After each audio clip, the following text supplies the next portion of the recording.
Les privations ralentissent ton métabolisme et bloquent ta perte de poids. Waouh!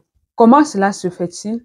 Pourtant, se priver voudrait laisser croire qu'on va pouvoir diminuer les calories consommées et brûler davantage facilement. En fait, quand tu coupes brutalement certains aliments, ton corps ne voit pas que tu veux maigrir. Il ne voit pas ça comme une bonne chose pour toi. Il comprend plutôt que tu es en danger, que tu traverses une période de famine grave. Surtout quand c'était très brusque, quand c'était une privation très stricte. Et comme tout être vivant programmé pour survivre, ton corps entre en mode économique d'énergie. Il essaye de te garder le plus longtemps en vie d'après lui. La conséquence, c'est que tu vas brûler de moins en moins de calories parce que au lieu de te donner, par exemple, 100 calories pour une activité comme d'habitude, il va te donner 50 ou 75. Donc, tu vas utiliser moins d'énergie pour les mêmes efforts quotidiens et ton corps fatigué va se mettre de plus en plus à stocker tout ce que tu manges sous forme de graisse et entrer dans ce mode qu'on appelle le mode suivi. Au début, lorsque tu supprimes tout, tu crois que ça marche parce que tu perds rapidement plusieurs kilos. Mais ce que tu perds n'est pas en fait de la graisse, mais c'est surtout de l'eau et des muscles. Et dès que tu recommences à manger normalement, ton corps, par peur d'une nouvelle famine future, va se venger encore et stocker encore et encore plus qu'avant. Et c'est ainsi que tu entres dans ce cercle interminable d'effets yo-yo, de perte et de reprise, surtout parce que tu perds tes muscles. Les muscles font partie des organes de ton corps qui activent le métabolisme, qui gardent le métabolisme très puissant. Et lorsque tu perds tes muscles, ton métabolisme aussi ralentit automatiquement. Donc, tu as déjà vécu toi-même ou tu as déjà vu ces femmes qui perdent 10 kilos en 2 mois et qui reprennent 15 juste après. C'est exactement ce mécanisme. Sache que la privation va venir tout simplement jouer contre toi, ralentir ton métabolisme et bloquer tous tes efforts. Maintenant, la deuxième chose que tu dois savoir est que c'est une très grosse erreur pour toi d'abandonner tes repas africains. Quand tu bannis le plantain, la tchéké, le couscous, le manioc ou tout autre repas, tu ne supprimes pas seulement un aliment, tu supprimes un morceau de ton identité et très vite tu vas commencer à vivre dans la frustration et la culpabilité parce que tu n'auras plus de plaisir à manger. Tu seras toujours sur tes gardes. Tu vas regarder ton assiette et tu vas voir tes plats africains comme une menace. Et ce manque de plaisir va souvent te conduire à des craquages incontrôlés.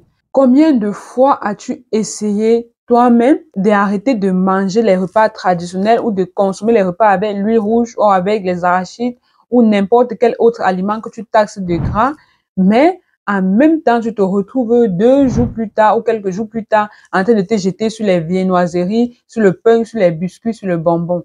C'est parce que ton corps finit toujours par réclamer ce qui lui est interdit. Et lorsque ton corps fait cette réclamation, tu ne comprends pas son message. C'est pour cela que tu te jettes sur tout ce que tu vois et c'est là que l'hyperphagie émotionnelle s'installe. Tu te retrouves à certains moments à te jeter sur des repas même si tu n'as pas faim. Tu te retrouves parfois juste pour combler un vide à manger n'importe quoi, à prendre de grandes quantités de repas sucrés, d'aliments trop sucrés ou trop épicés sans pouvoir te contrôler.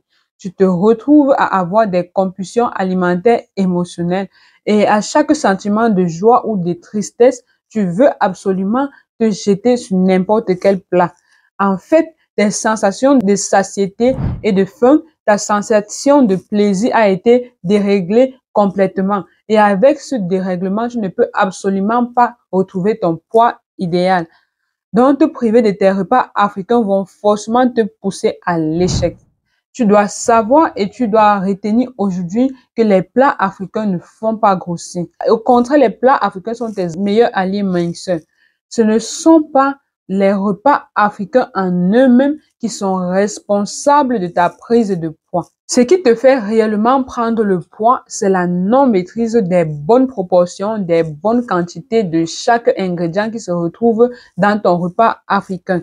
C'est la non-maîtrise de l'association des différents groupes alimentaires et surtout des bons modes de cuisson qui vont t'aider à manger avec plaisir et à atteindre ton objectif minceur. L'obésité n'est pas une question de culture alimentaire.